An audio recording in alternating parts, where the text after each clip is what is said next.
त्याने नदी ओढे नाले खळखळून वाहू लागली। दहिफळ परतापूर तडवळा मार्ग पुन्हा पाण्याखाली।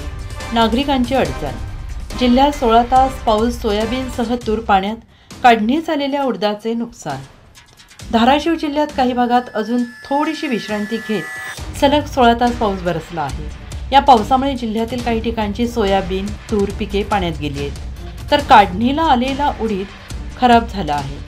या पावसानं जिल्ह्यातील कोरडे पडलेले नदी नाले खळखळून वाहू लागले आहेत। या पावसाच्या पाण्यानं तेरणा धरणात आवक वाढलेली असून दहिफळ परतापूर तडवळा मार्गावरील पूल पाण्याखाली गेल्याने वाहतुकीसाठी नागरिकांची मोठी अडचण निर्माण झाली।